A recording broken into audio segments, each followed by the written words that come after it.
اللہ تعالیٰ کا فرمان ہے فَأَمَّا مَن طَغَىٰ وَآثَرَ الْحَيَاةَ الدُّنْيَا فَإِنَّ الْجَحِيمَ هِيَ الْمَأْوَىٰ وَأَمَّا مَنْ خَافَ مَقَامَ رَبِّهِ وَنَهَى النَّفْسَ عَنِ الْهَوَىٰ فَإِنَّ الْجَنَّةَ هِيَ الْمَأْوَىٰ۔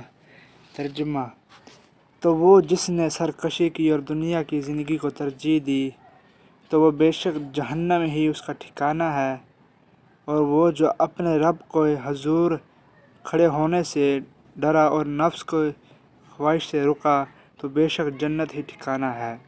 یعنی جس کسی نے نافرمانی کی اور دنیا کی زندگی کو سب کچھ جانا اس کا ٹھکانہ جہنم ہے، اور جو اپنے رب کے سامنے کھڑے ہونے سے ڈرا اور اپنے نفس کو خواہشات سے روکا تو اس کا ٹھکانہ جنت ہے۔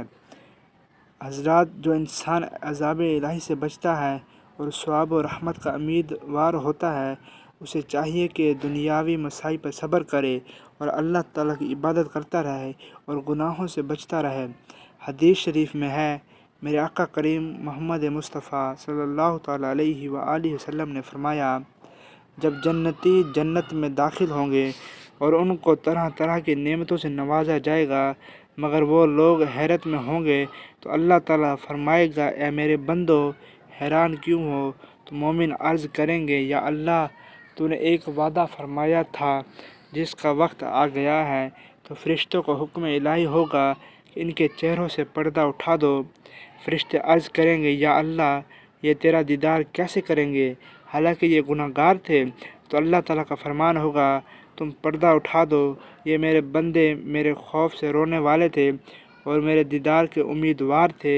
اس وقت پردہ اٹھا دیا جائے گا اور جنت والے جنت میں اللہ تعالیٰ کا دیدار حجاب کریں گے۔ اللہ تعالیٰ فرمائے گا، سلام علیکم عبادی فقد رضیت عنکم فہل رضیتم عنی۔ یعنی اے میرے بندو، تم پر سلامتی ہو، میں تم سے راضی ہوں، کیا تم مجھ سے راضی ہو؟ تو جنت والے عرض کریں گے، اے ہمارے رب تعالیٰ، ہم کیسے راضی نہیں ہوں گے، حالانکہ تو نے ہمیں وہ نعمتیں عطا کی ہیں جن کو نہ کسی آنکھ نے دیکھا ہے، نہ کان نے سنا ہے، اور نہ ہی کسی دل میں ان کا تصور گزرا۔ اور یہی اس فرمان الہی رضی اللہ عنہ و رضوا عنہ کا مقصود ہے کہ اللہ ان سے راضی ہوا اور وہ اللہ سے راضی ہوئے۔ اور سلام قولا من رب رحیم، ان پر سلام ہوگا مہربان رب کا فرمایا ہوا۔